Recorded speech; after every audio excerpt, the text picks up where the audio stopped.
Hello, everybody. Good evening or good afternoon, whatever it may be, wherever you are. I don't even know if it's evening or afternoon these days myself, but welcome to this week's live stream. It is a double whammy as well. Today we have two streams to be going ahead with, and it's also a Monday, which is kind of surreal because we normally stream on a Thursday. First of all, myself and Kieren will be talking about the polling changes that went through last week, and then following that, we have some lovely JMods on to go through this year's Halloween event, which is pretty awesome, and it should be fun. Lots of voiceovers, I imagine, and yeah, make sure you stick around for that. We also will talk very quickly about the Fang as well, because we did make some changes that have gone out just a moment ago. But before that, I have to ask, Kieren, how are you doing? Thank you for joining me today. I hope you're well. Did you have a good weekend? I'm good. It's been a great weekend, and it's Halloween today. It's everyone's favorite holiday, right? I'm probably gonna have people knocking at my door fairly soon, asking for sweets. So, Oh, do you know what? I didn't I even am think prepared. about that. I didn't even think about sweets. I'm gonna have to turn all my lights off downstairs, make it like I'm not in. You're the worst. What about the children? I have like 4 really browned bananas. That's literally all I have. You don't want to be the I house haven't that done a gives shop. out fruit, do you? No, I know. I literally haven't done a shop, so that's on the list for this evening. Oh well. Okay. Well, I'll jump into some announcements. We've got a couple to get through. First of all, we have exclamation mark game update. Oh, guess what? There is no game update this week. Sorry to be a bearer of bad news. But last week, the Halloween spirit did start sweeping across Gillinor, so it's time to put on your best trick or treat fashionscape and earn some wicked cosmetics. Ooh! It's in the script to say spooky ghost noises, so I guess that's one there. Anyway, you can read more at osrs.game/Halloween-2022 or just do exclamation mark game update and the link will be sent straight to you. Then we have exclamation mark polling. Obviously, you as our players play a huge part in making Oldschool the best game it can be.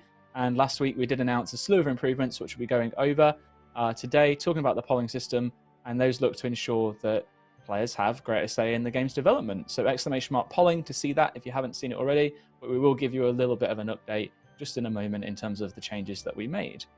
And then lastly, exclamation mark CA for combat achievements. We've made some slight tweaks following your feedback on the new combat achievements rewards, so go check out our handy feedback summary, as well as 2 new poll questions that have been added in the updated version of the news post. Exclamation mark CA for that.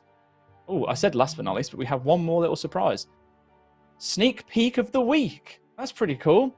So, some of the most highly anticipated diversity and inclusion changes are coming next week, so we'd like to give a little sneak peek of the week in this section. So, check this out. First of all, I think we've got an image to show up on screen, maybe, of some barbershop options. Nice. So as of next week, the Makeover Mage and Barbers will be completely free to use. You can change your character's appearance as you desire at no cost to yourself.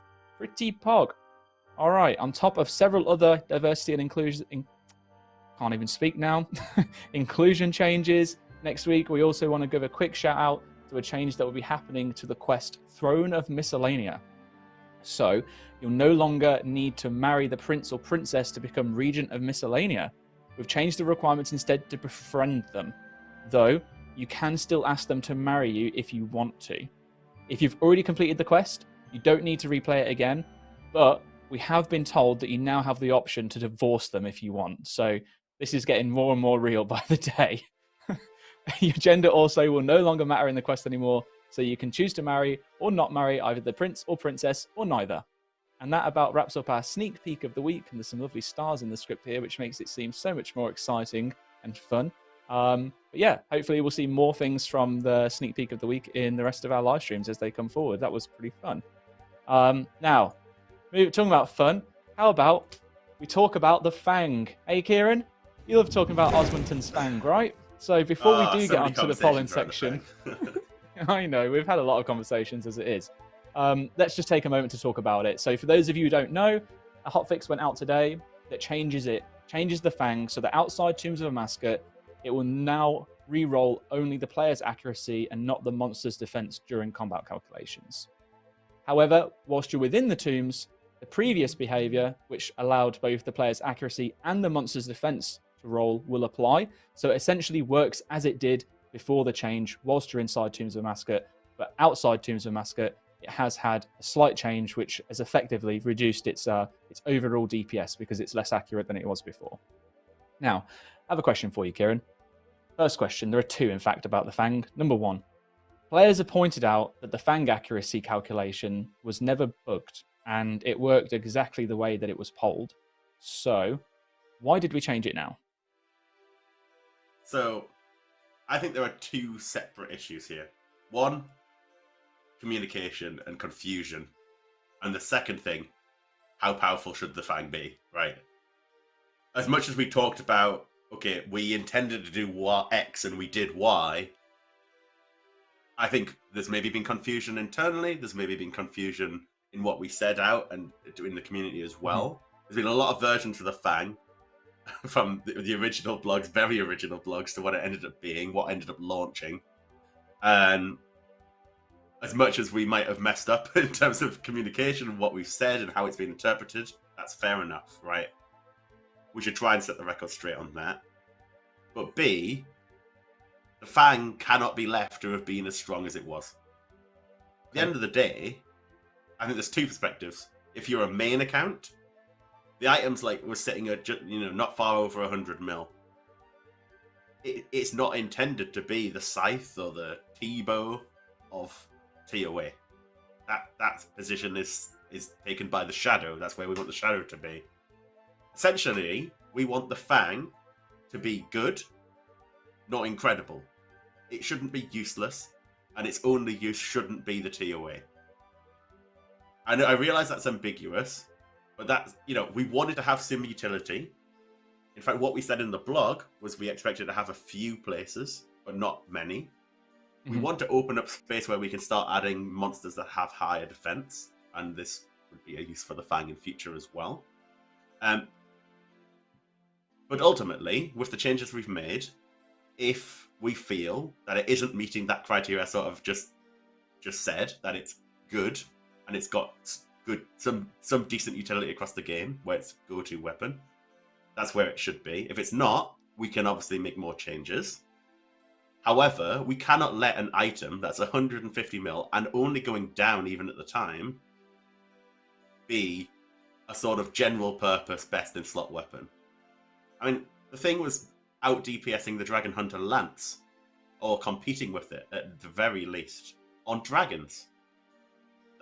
You cannot have this weapon sit at that price range and that rarity and do that. In all the cases where like Scythe was better than it or other weapons were better than it, it was small enough that it's a small enough jump that it's just, why am I as a player going to spend $1 billion on an item if it's only marginally better than the Fang?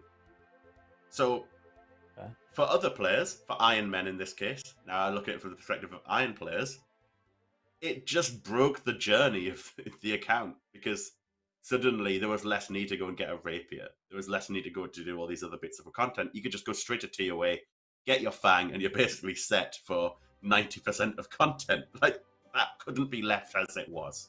Realizing maybe 90% is an over-exaggeration, but we had to address it. We have to be strict because we care about the future of the game, the future PVM content we're going to launch, future reward space for future PVM content as well. We need to get in the right spot. A lot of comments that I've seen, and the team's seen, is make it rarer. Right, make it suitably rare. If it was the same rarity as the Shadow, maybe it would have a price that warrants its power. But the ship sailed. Is the problem with this. It's already live. It's already been pumped into the game and the economy at the rate it has been.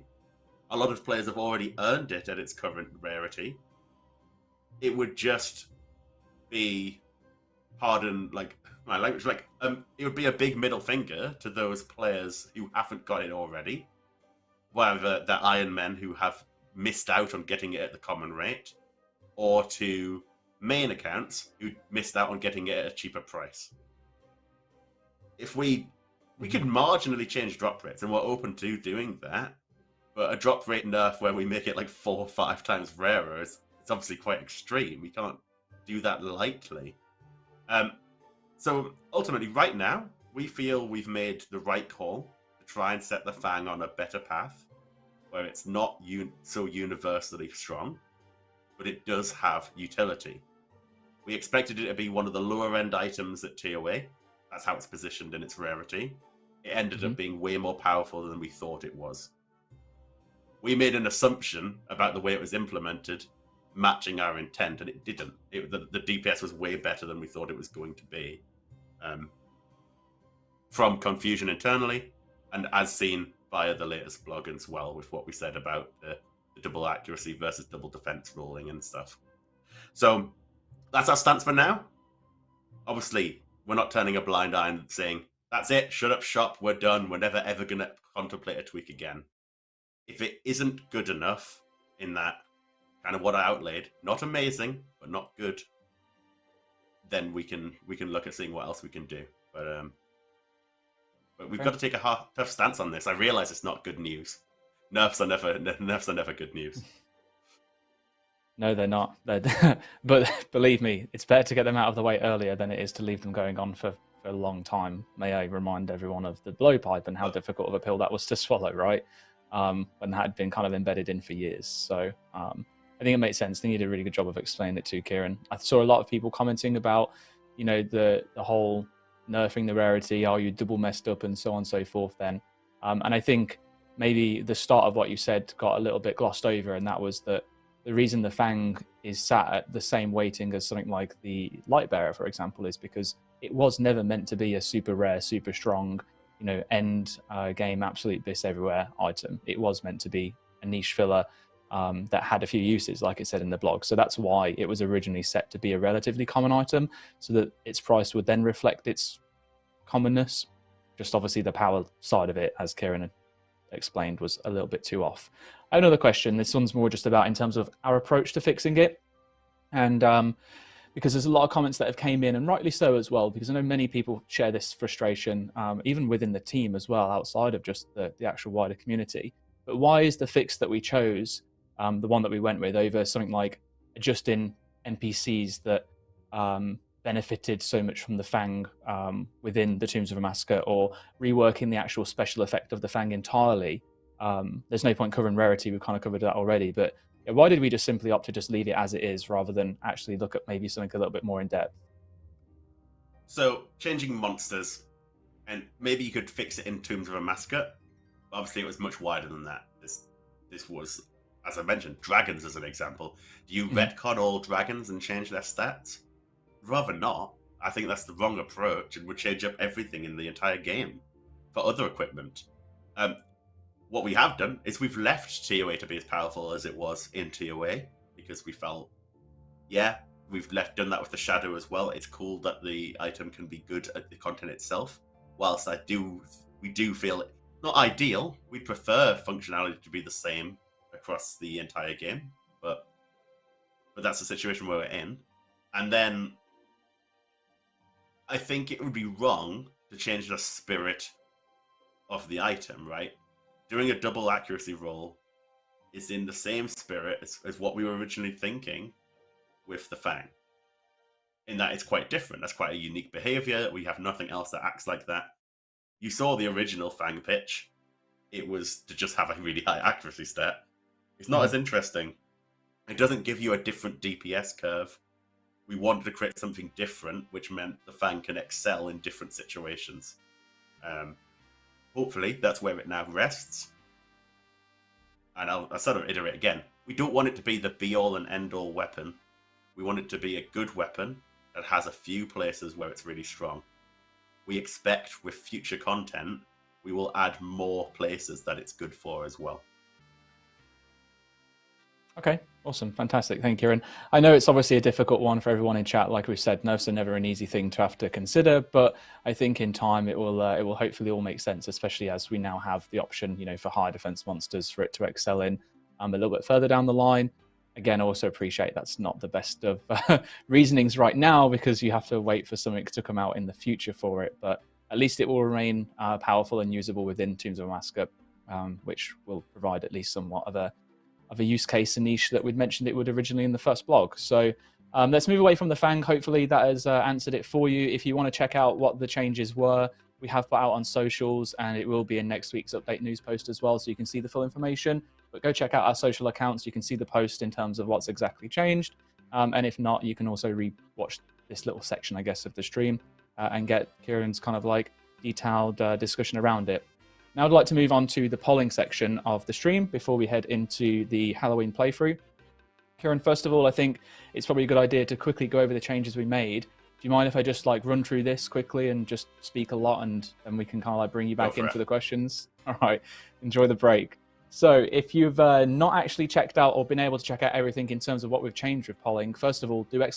polling in the chat. You'll get a link to the news post. It's a pretty lengthy one, so make sure you've got a bit of time to read through it. And I would really recommend reading through the entirety of it, because it is important. It does impact the rest of the game and the future of how we operate. But I'll give you a quick summary, and then we can go into a little bit more detail on things and expand on, you know, some of the changes that we've made and why we've made them. So first of all, we're looking at basically giving more power to the players. And the way that we're looking to do that is changing our approach to polling. So typically the current approach looks at us having really fleshed out design documents that have almost all of the details included from the very offset. Now, what that means is that we have to do a significant amount of time developing, ideating, working through to be able to get to that position. And we still, at this point, don't even know whether or not it's content that players want. We have a pretty good idea because I feel like we're, you know, okay at staying in touch and, you know, getting a grasp on the kind of things that you want through various different forms. But ultimately, it's very risky because we could spend 2-3 months working on something to then put it to the polls and it's just a fail. Also, when that happens, say content does pass, it can also lead to us not having enough time to really incorporate your feedback properly. You imagine that we spent 3 months developing something that's now due to release in 3 months' time, and actually you really want a certain aspect of this content to change entirely, but well, that would mean we'd have to go back to the drawing board and entirely redesign it again, potentially, and we just don't have time. So we have to dismiss your feedback or cut corners or only take on the smallest amounts of changes possible to be able to hit deadlines and stick to a roadmap that we can actually deliver and communicate properly to you. So this new approach is that we look at, instead of doing fully fleshed out designs, the first step is to actually poll a concept or an idea. And then if that is to pass, we essentially say, do you want us to look into this, or do you want this to be added to the game?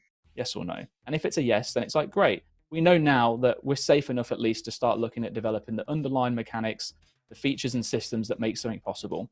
So if we were going to use Tombs of Amaska as an example, this would be the base functionality to make the raid possible, the party system, the invocation system, the bosses and the mechanics, the stuff that we wouldn't normally poll, we would just do that would form part of the actual content. Now, once we're in a comfortable place, we can then move on to actually bringing you, the community, on board way sooner into the process and way more detailed and in-depth than we ever did before, by essentially consulting on what extra features, what extra bits, or what decisions, you know, we could make that incorporate your needs and wants at the same time. This may be in the form of things like the rewards, experience rates, but also specific mechanics, features, and stuff like that. And because we're able to do this way earlier, we can hopefully have a lot more time to actually be able to say, right, you know, that's actually pretty good feedback. We can change the design now, whereas before we couldn't. So that's the first one. It's all about giving more power to you as the players, but also giving us the ability to be able to poll stuff without having fully fleshed out design documents, so that we get an idea on really where do you want us to spend the time, rather than us dictating where we're spending the time. Following on from there, we look at introducing a fixed polling charter. And this one is simply just a case of us clearly defining what is and isn't polled going forward. So that's in effect now as of last week, and it covers all of the different areas of the game that you can imagine, as well as a bunch of examples. So definitely go check that out. There's way too many for me to kind of like read off, but in essence, all of the big, real impactful changes we'll still poll, we'll still consult, we'll still look to get feedback on, and so on and so forth. But you'll at least expect to know that things like, you know, small quality of life or trivial fixes, integrity, balancing changes, things like that wouldn't be polled, and we're just going to be able to do them now. It should open up a lot more freedom as well to the team to be able to make smaller changes, and we should hopefully be able to get away from, especially when it comes to these kind of streams, or our typical Q&A streams where you ask us a bunch of questions from chat and we say, we'd love to do them, but we need to find time in the schedule and find time in the poll system to be able to actually poll them. Whereas instead, we can add them to the backlog, and a developer can freely know that they can pick that up, work on it, get it released a week, 2 weeks, 3 weeks afterwards, whenever it may be, but it doesn't have to fit into a polling schedule anymore. It can just be done. So maybe we'll see less of the, we'll put it on the backlog and consider it responses. And then the last change is reducing the number of, or the percentage of yes votes that are required for content to pass. So we're going down from 75% yes to 70% for all content going forward within the poll system. The reasoning behind this is that, well, the reality is that less than 6% of our active members vote. And as we're moving to an idea and concept style for the initial vote, it's obviously a lot less information. There's a little bit more risk that's kind of like brought forward as part of that. And we also want to make sure that the poll system fairly represents everyone. So I think the stats that we got in there was it's like less than 1.5% of people can essentially make content fail. So this just adds a little bit more of a buffer, because we know that going in down this road does offer a little bit more risk, because you don't have as much information to begin with as we would originally like. So we just want to make sure that if you are getting a concept, that there's more chance of it to get into the game, really. Is the quite honest truth. So we'll just see how that goes. And there's also quite a lot of content as well that did just narrowly miss that 75% mark that a lot of people wanted. And when that happens, you know, you can get 30, 40,000 people that have voted yes to something really upset because their content didn't make it into the game. So we don't want to go too far, too drastic, because we're obviously aware of the fact that, you know, majority vote is something that we've known for a very long time. Players are very accustomed to. But looking at through the annual survey, which actually regretfully haven't been able to fully process because it only closed on Sunday and we're still waiting for the full results to settle down and actually be able to go through. But I can safely say, and we'll look to share this in, most likely now it'll be the Gazette that we have, or we'll do a specific stream to just go over the annual survey results in its own right. Essentially, I think it's somewhere like 60% of people, if you look at those that were in favor of reducing it a small amount versus saying that it was just about right, pretty much, you know, so the community consensus was that they were in favor of either keeping it how it was or reducing it a small amount. So reducing it a small amount is what we opted to go for before we even saw the annual survey results, and I'm kind of glad to have seen that coming through from the players as well. So yeah, look forward to a next stream where we go over the annual survey results at least in full detail.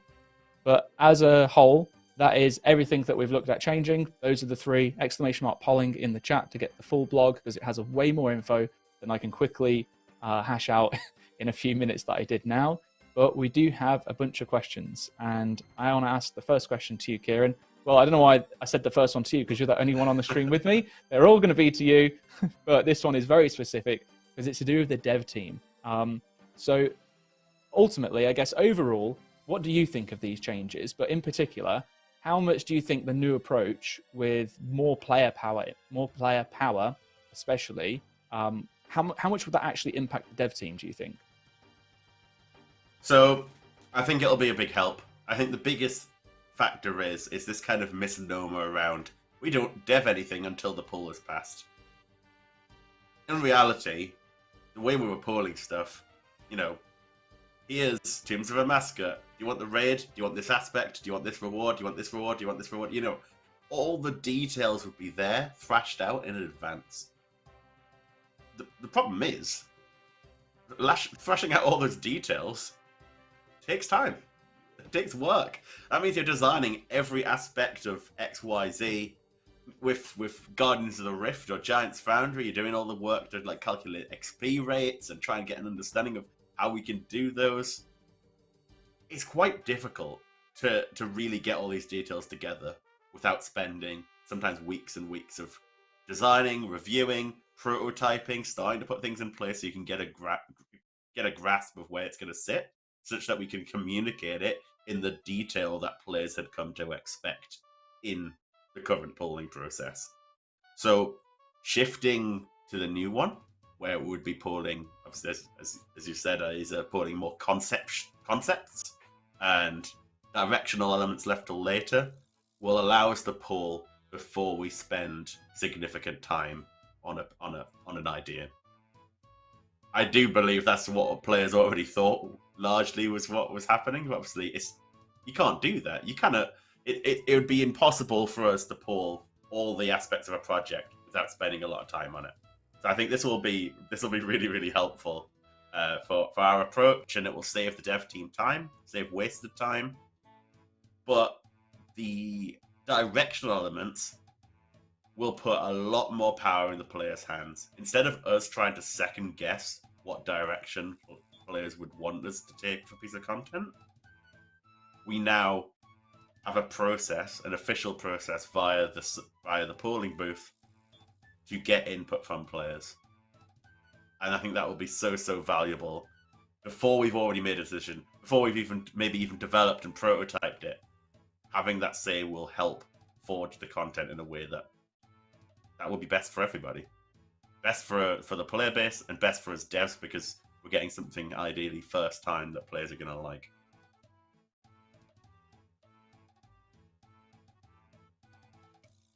Oh, I was muted. You're muted. Okay, well, there you go. I realised straight away, I was like, that red button's not meant to still be red. I'm glad that at least, definitely comes across as a positive to the dev team. I know that there's many in the team, especially, that are looking forward to having a little bit more creative freedom now, especially when it comes to those initial pitches and keeping a bit of the mystery locked behind.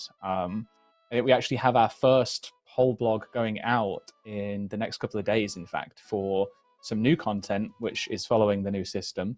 A little bit, I don't want to use the term janky, because I feel like we've handled it quite well, but this is the first time that we've been doing it, and we kind of already had designs in mind, at least for what it was that we wanted to offer. So it's going to take us a bit of time to adjust to the new process ourselves internally. But I think that when it comes to next year's roadmap, with all of the new content that we've not yet spent time on, that's when players will start to notice the biggest difference. But yeah, I'm keen to see how the next poll that we have going out goes down with the players, because it is very different. Thankfully, it's some exciting it's exciting content that everyone really enjoys. So I don't really feel like we have any issues with it. I kind of want to tell them what it is now, but I know that I shouldn't, so I won't. All right, bit of a open-ended question here. I think it's probably just going to be a bit of a conversation between the two of us, Kieren. But the future of restricted voting, what does that look like?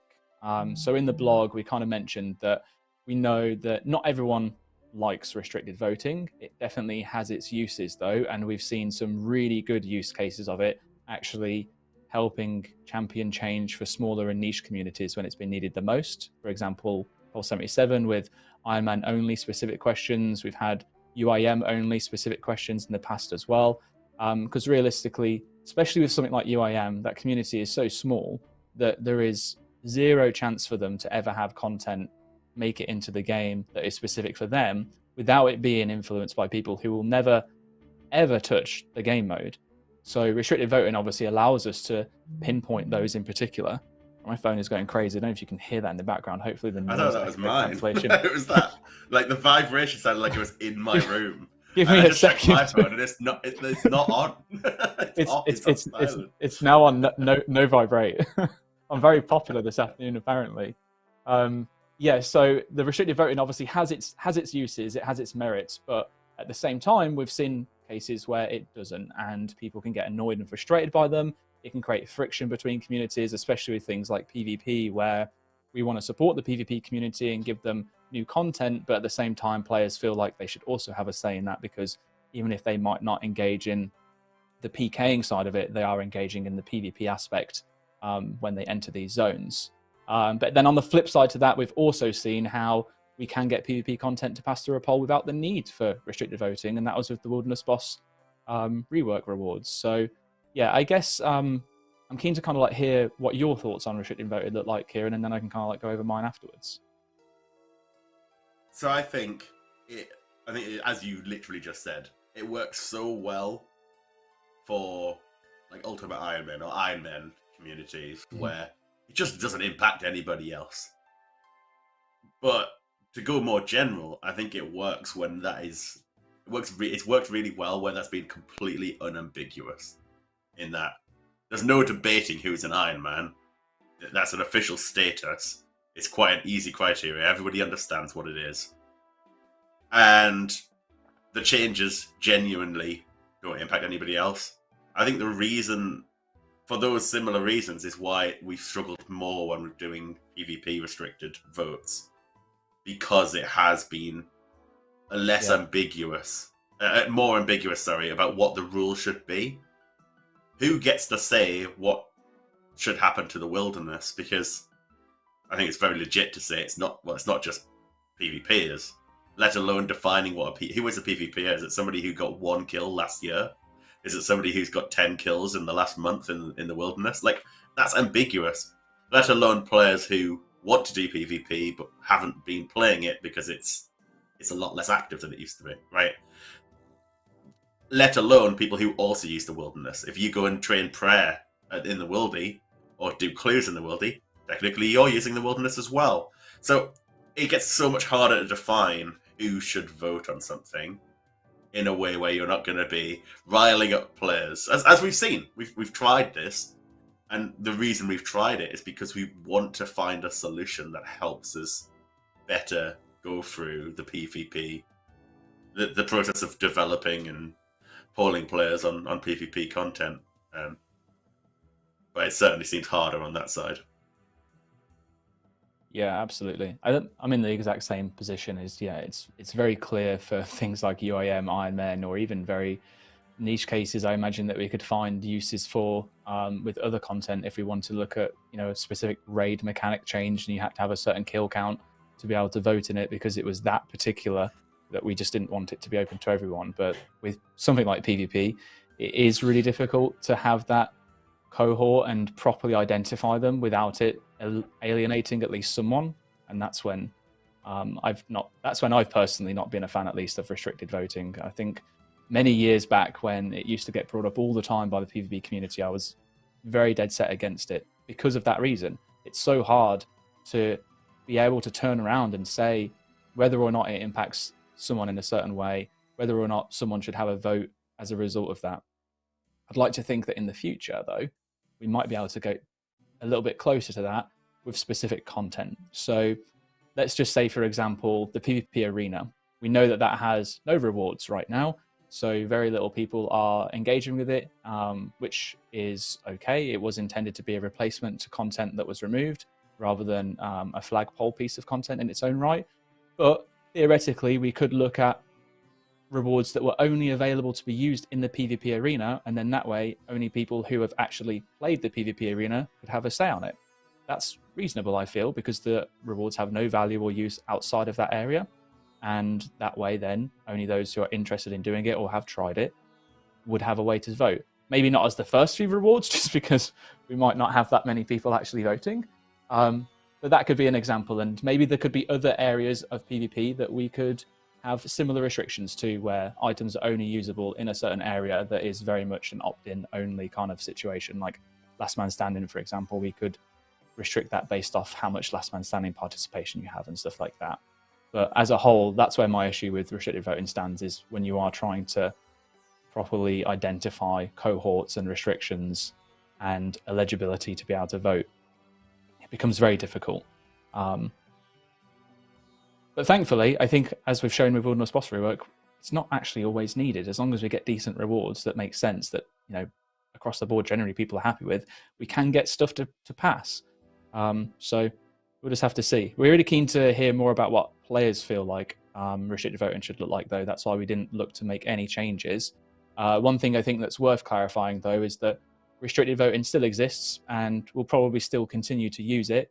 We'll just be very open and communicate clearly as and when we're doing them, purely because, as we've showcased, they do really have good uses at the moment, especially when it comes to the Iron Man, UIM questions, stuff like that. And maybe there'll be some PvP-related ones in the future that would also work, but at the moment, there's not really any content that we need to worry about for that just yet, so we'll see.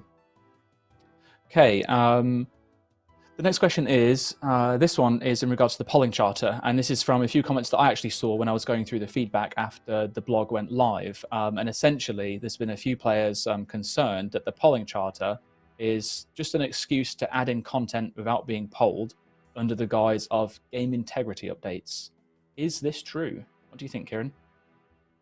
No. Can we move on to the next question? It's not true. No, I mean, cool. To expand. That's obviously not the goal here. The goal is to, well, in terms of the charter, is specifically to make very clear to the community what we poll and don't. And obviously, we're making tweaks at the same time. But previously, it was so ambiguous. What gets pulled, what doesn't. We had this notion of game integrity, and that's the only reason we ever didn't pull things. But we've never said explicitly, this is what we pull, this is what we don't pull. That, I think, is the biggest valuable thing out of this, is the community can point to the chart and say, hey, you said you'd normally pull this sort of thing, and you didn't, or vice versa. Mm-hmm. That's a good thing to have. It's a good thing for the players, and it's a good thing for us, because we've spent how many times in the last several years either in chats talking about, do we need to pull this when debating a quality of life change or whatever? Yeah, this should help speed it up for us as well. So I think it should be good for everybody to have a charter, because it's explicit, it's out there, it's public, it'll be on the website. You can go and read it anytime you want. That's a good point, actually. I don't think I mentioned that in the blog. It was mostly in comments, but we are actually getting the polling charter, or a form of it, uploaded to the Old School website, where it will remain there as permanent piece of content outside of the blog, so you'll be able to just check it very quick at a glance. We just wanted to make sure there was enough time to obviously address any feedback and stuff that players may have had if we had to make changes and stuff.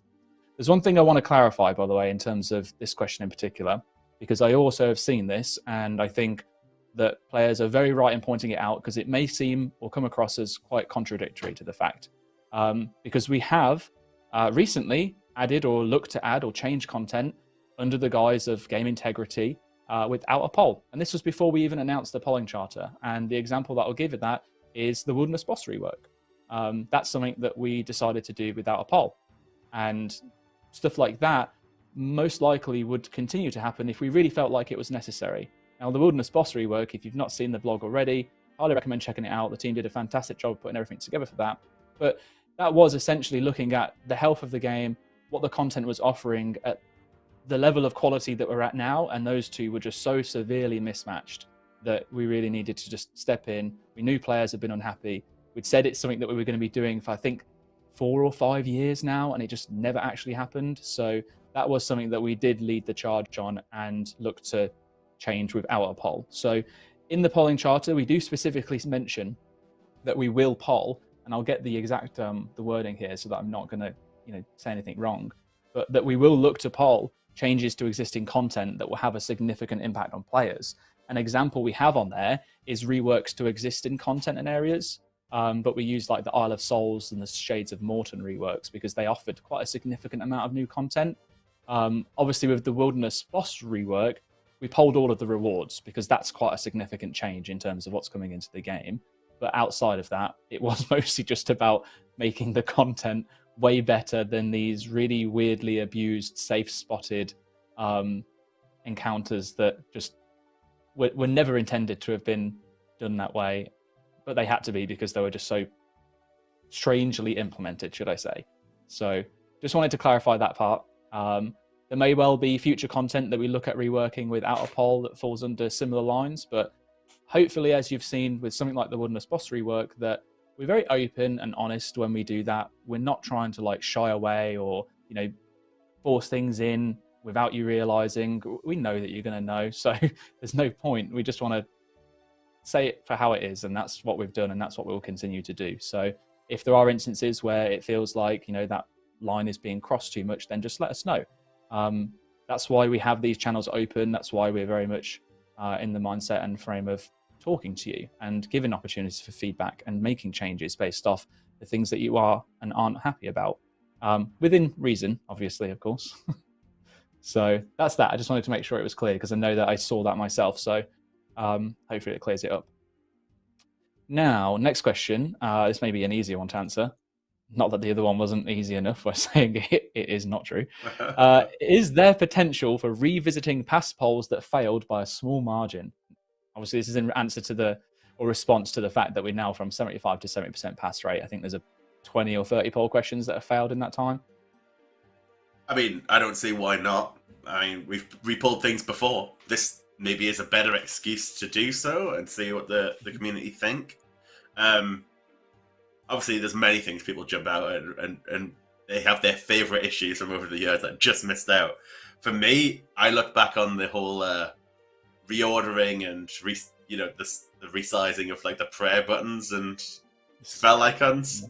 And I'm like, at the time, I never quite got a grasp of like, why? Why did people not want to be able to reorder the prayers however they wanted? But hey, this is the joy of the pull process. We can revisit some of these things.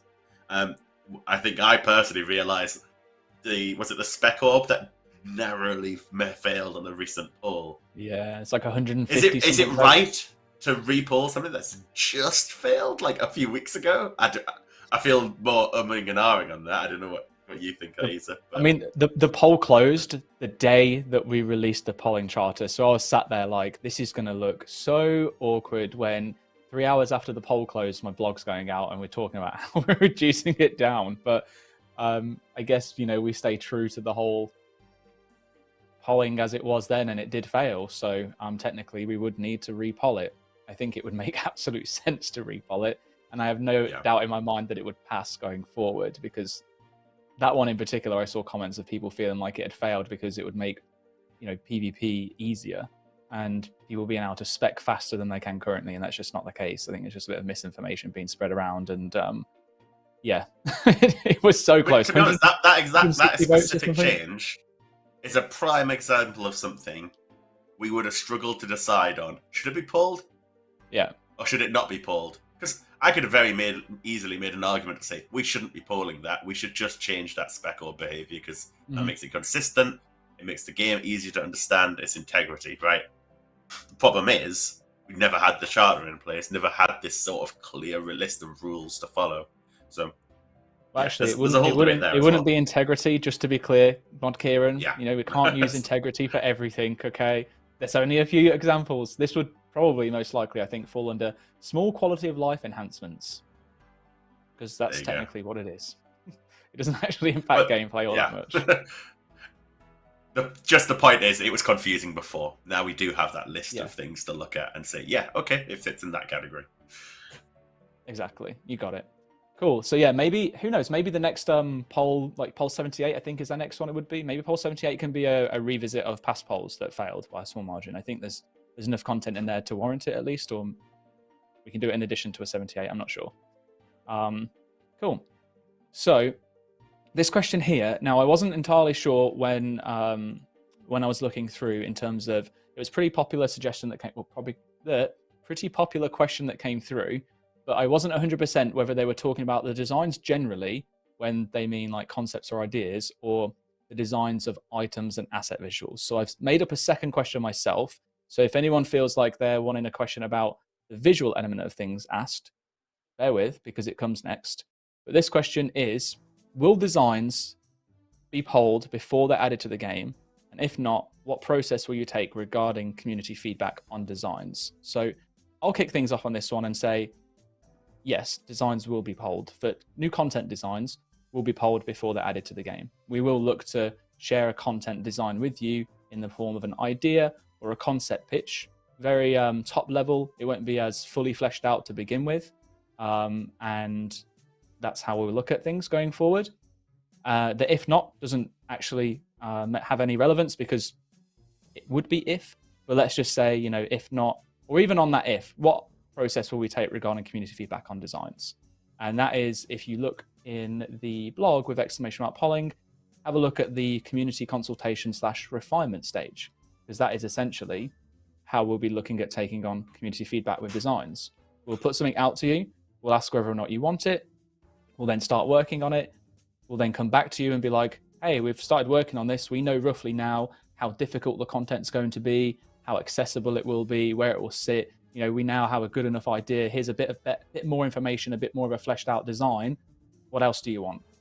What rewards do you want adding to it? Do you think this thing should work in this way, or should it actually work this way? Or do you have an entirely different suggestion that fits into where the design is at currently? And then we'll poll it. And then if it passes, we'll develop it and then release it. And in its most simple form, that's basically how it works. Now let's assume that they were talking about the design aspect in terms of items and visuals, which we're not looking to poll going forward. So just in case we got it wrong, let's take a moment to talk about visual changes, because that is something that was discussed probably the most out of all of this, other than going from 75 to 70% pass rate. what will these changes mean when it comes to new rewards, changes to old areas, old items, and stuff like that, Kieren? So what I believe is changes to sort of old equipment, old areas, anything that's sort of iconic would fall under one of our categories, right? You got it. So if we were going to go and update the rune plate body, which I'd be very surprised if we ever wanted to, but it's so iconic, it'd totally be wrong to do that without pulling. Of course we'd pull that. The approach would be different for new stuff though, right? Yeah. So for new stuff, I think the best way to describe it is that imagine that we do everything that we've been doing recently. It's just that the item actually making its way into the game is dependent on whether or not that item passed a poll in the first place, not whether or not its appearance passed a poll. So we obviously know that art and design are very subjective, and sometimes people have some really, really good feedback on how things should be changed, how things should look, how things could fit better to the game. And there's been a lot of examples where, you know, us following that process has led to a really, really, really cool design of an item that the entire community has been really happy with. Doesn't always work out that way. Sometimes it's 50-50, sometimes it's like a 60-40 split, but for the most part, the feedback that we get from you players, especially when it comes to like item design, is super valuable. We're not looking to change that at all.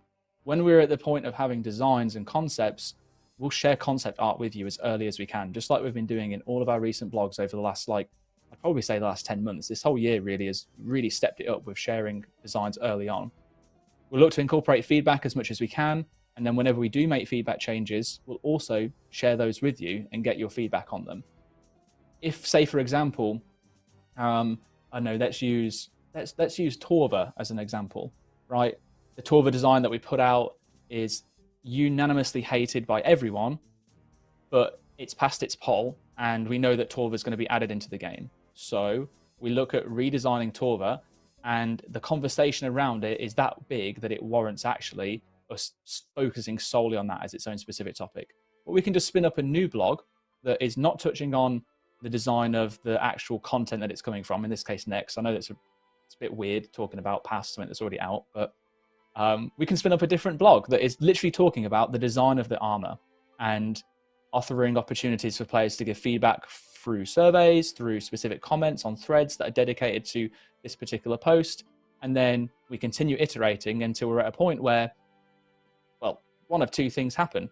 We feel like we're in a good enough place where the majority of the community agree that the item itself is in a good state and that players will be happy with it released into the game as it's being offered, or we go back and repeat the process until we get to a point where we feel like it's acceptable and in a place that everyone likes. And we've shown that with multiple different things. I know that recently the Void Waker, we offered 2 different concepts in a blog, and neither of them were liked. So we went to the community, we looked at what designs they were putting out, and then we made a third one. And yes, in this case, we did poll the 3 options. That may still happen, in all honesty. It may still continue that way. We might feel like, actually, you know what, we don't know, because there's just too much feedback on multiple designs, so we'll let the community decide. And we can put that to a multiple vote poll, but the results of it aren't ever going to dictate whether or not it gets added to the game, because it will eventually get added to the game.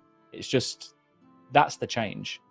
We won't be stopping items being added because of the design of them. So hopefully that makes sense. I think TLDR is, we're still going to work with you, we're still going to get feedback, we're still going to want to make sure that everything feels old school, that we don't lose that charm.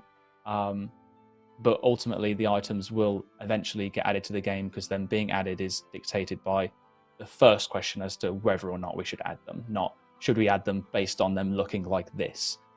It was more just to provide clarity rather than to say that we're taking away anything, because we have also in the past been a little bit inconsistent with our approach on item designs too, where some things have gone into those multiple choice polls, some things haven't, some things just got added without us even sharing concept art. So that polling charter there really is just more explain the process. So it does go into detail that we will share we will share designs, we will get feedback, we will iterate, so on and so forth. So hopefully that makes sense. Sorry for talking so much on it. but it was a pretty big topic at least. So yeah, we got a couple more questions that I've gathered. So this one, you might like this one, Kieren. I know that you're a big fan of some of the ideas that come through. Will ideas that are very popular in the community, for example, player suggestions on Reddit, be polled for inclusion in the future?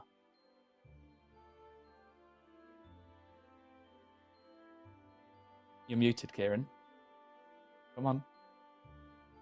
There he is. Darn it. Gosh darn it. I should have left you. That would have been so good. Like, how long could you have left it awkwardly? Like 2 minutes later. It depends on the idea. I guess is the ultimate answer to the question. You can look at an idea, and where does it rank on this polling charter? Does it meet one of those categories? Well, then yeah, it probably should be polled. But of course, in general, we want to take popular ideas. If something's popular from the community, of course we want to put it into game. It might be the case that with these changes, less of those need polling based on the rules. Some of them will almost certainly still need polling. But what we've set out to say is we want to be it's player power, right? We want to be player driven. We want to be more player driven than we've been able to because of the polling process. There's nothing I love more than being able to look at a popular idea. And it's not just Reddit, as much as people might see Reddit and think, oh gosh, they never say anything smart. All social media, wherever it's coming from.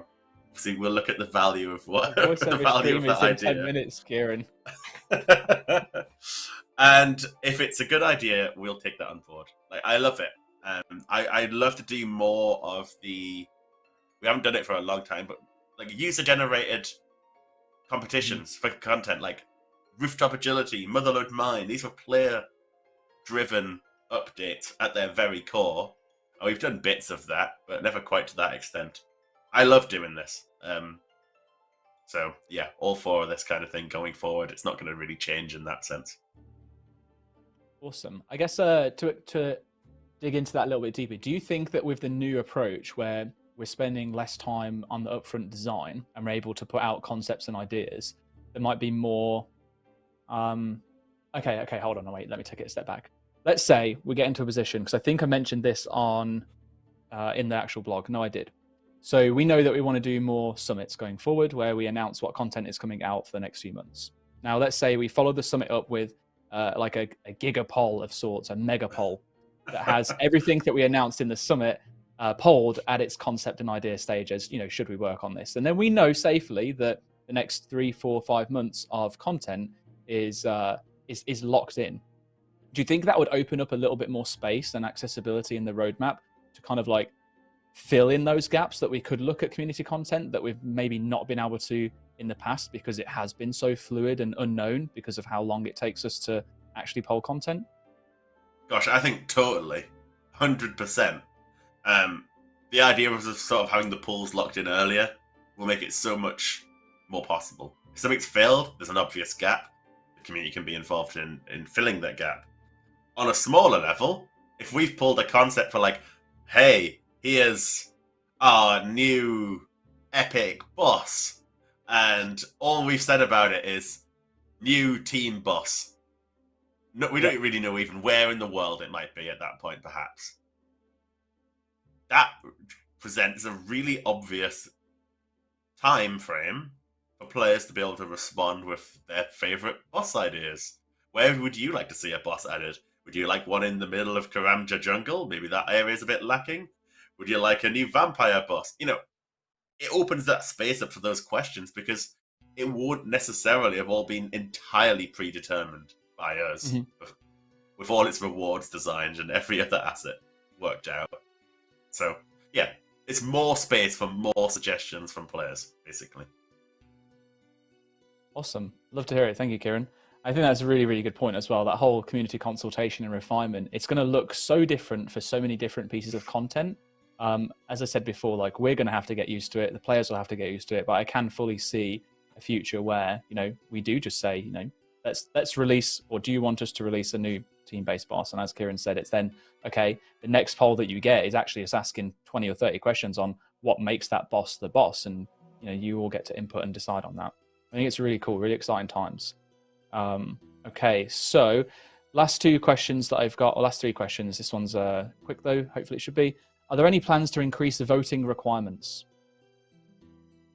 Not that I know of, but largely the requirements are there to stop people cheating and botting polls and things like that, right? You can't just see a poll and think, oh God, I really want to stay on that. Make an account, get the requirements in the time the poll is live, and then mass vote on it.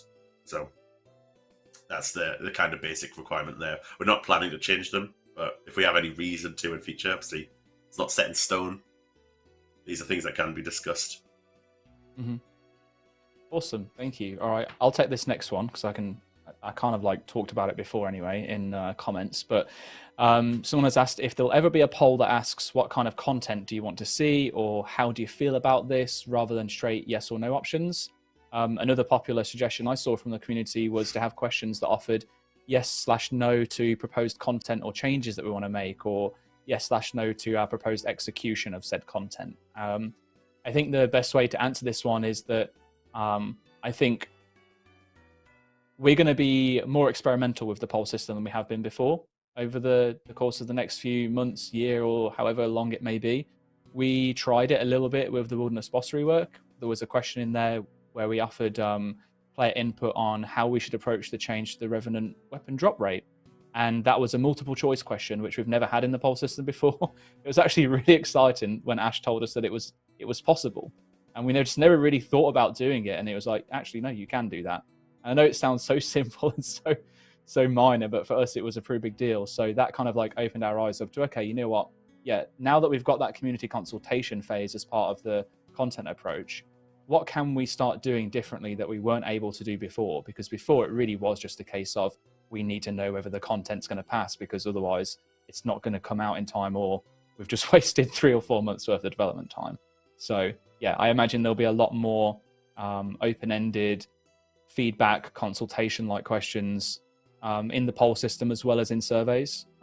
So yeah, we shall see. And then lastly, this one is the last question. Are there any plans to increase the 6% voting rate, perhaps by adding an incentive to voting or by making polling more accessible? So I saw, for example, Kieren, someone suggested that there should be a 1 in 5,000 chance after you've submitted all your votes in a poll to get a poll booth pet. What about a 1 in 20 chance of getting the stale baguette? Oh, topical. I like there it. You go. Whoa. No, Yeah. I'm kidding. But yeah, I guess the whole what's your take on... What you were saying, actually, you were saying gigapolls. Yeah. I like that. Can we trademark it? Gigapoll. This year's first gigapoll coming to Oldschool next week. It follows the summit. Imagine we do this big summit stream. We announce another 5 epic updates. Straight on the back of that, a week later, polls in game, gigapoll. Because by doing it this way, here's 5 questions on the 5 concepts. Mm-hmm. That poll has just so much more excitement going on, right? It's not this slog of 30 questions answering every detail about every little thing. Here's a really important poll. It stands out from the rest because it is directly deciding the projects we will be doing. Other polls will still likely get less attention because you'll still be getting our usual qual polls, and you'll get those more directional polls that naturally less people will be interested in voting on. But these big ones, where it's like, gosh, you get a massive say on what's coming up. I think that in of itself could, in theory, change the community's view on participation, right? There's more reason to. This poll matters. Second to that, I don't hate the idea of rewards for voting, even if it's something simple, like, you know how when you like vote in real life, you get like a sticker that says like, I have voted, you can wear it. I literally just saw that in the chat and I was just like, I know this is going to come up now. Oh, I didn't see it from the chat. I was already in my mind when I was looking at the question. But a little flag that you can hold in your hand that says I voted on it. Like, just simple, fun, gimmicky cosmetics that are just a little bit of a fun incentive, I think, are absolutely good things to do. I don't have anything against that. But we don't want to manipulate polling results, right? We don't want to encourage people to vote who genuinely don't want to and artificially change the way players interact. It's got to be a small cosmetic perk, as they say. I don't want to add a perk that's like, I voted in 100 polls in a row, because then you're just going to go and vote and you're not necessarily going to care about the poll. You're just going to go and do blah, blah, blah, blah, blah. I just want my reward. So it really does need to be small. That's always been my reservation with, you know, in trying to incentivize people voting, is that would it suddenly take away the voice of the player in, you know, favor of just doing it for the reward and it not actually being a true reflection of what players want. But I also saw some pretty good comments on the from players when I actually raised that point specifically on how we might combat that. We could look at, you know, everyone's default vote is I don't care or skip question, so that if you are literally doing it just for a cosmetic, then you can just vote and skip straight away. And those that then want to go out of their way to put yes nos in there, obviously, you know, would do so. So I'm not as averse to it, especially if it's just like a small fun cosmetic. And on the last point about making polling more accessible, excuse me, I'm going to choke on myself here. That was rough. I still see so many people, especially when we brought up the polling changes, mention about how they don't want to go to a poll booth to have to vote. They don't have to go out of their way to be able to, you know, say what they want to say about the content. And I would just like to remind everyone of the account management tab, okay? When there is a poll that is live, the account management tab actually has a section where you can vote on active polls from anywhere within Gielinor. You don't have to go to a poll booth. You can do it from there. I know there's other options we can look at, but outside of doing things like, you know, outside of the game, in-game, account management tab, open it up. When there's a poll live, then you'll be able to see it. There's also a little chat message that comes up when there's a poll that's currently active that is live, so you can kind of like get a little bit of a reminder that there is one there. So then you're prompted to open the tab and vote from it. So spread the word, tell your friends, tell everyone in your clan chat that, you know, when there's a poll live, open the account management tab and they'll see the open active poll button or whatever it is that appears on there. And that's people are saying in the chat as well, like, there are legitimate improvements we can make to the experience of voting as well. Like, people miss the pop-up, miss the notification on login. Yeah, potentially a bigger pop-up of some description to say, "Oh, live, by the way," and then it disappears after a few seconds. Stuff like that. Yeah. Looking at the account management UI and making it a bit more intuitive. Yeah, those kind of things. Absolutely. Yeah, absolutely. And also, if you ever see a broadcast in-game that talks about a poll going live, you can actually right-click and click open on that broadcast, and it will open the poll booth up for you too. We added that functionality last year, and we tried to use it as much as possible, but it does only then go to people who are online at the time. So, yeah, all these little tips and tricks, but there's definitely more improvements that we can make. Anyway, I've ran over by 8 minutes, and now I'm cutting into the Halloween playthrough event. So I'm gonna wrap things up. I'll let the wonderful mods come on and go through what announcements we went through at the start of the stream on their part. I'm going to say a massive thank you to you, Kieren, for helping me through today with the polling changes stream and also talking about the Fang. Hopefully everyone at home watching or from work, wherever you may be, has enjoyed it. Appreciate your time. Stay around. We do have the Halloween playthrough. It's going to be very fun. We've got some of your favorite mods. There's a new mod as well, so you get to meet them. And lots of funny voices. So yeah, do make sure you stick around. But we appreciate you. Have a fantastic evening. Do you have any final words you want to say, Kieren? Thanks for listening, and it's been really amazing to see the response to the polling changes. I think largely it's all been really positive, and it's good to see players buying into wanting to improve this system, even though it's been very much the same way for 10 years. Agreed. It was such a relief after working on it for so many months to then not have to spend the next 5 days of my life worrying and trying to fight fires. So grateful for everyone being really receptive to the changes. And hey, here's to the future of Old School with a new system in place with the players more in mind than ever before. So yeah. Hell yeah! Thank you, everyone. Happy Halloween. Happy Halloween. Woo! That was a ghost noise, by the way. All right, enjoy the rest of the stream. We've got another hour to go, so make sure you stay tuned and be nice.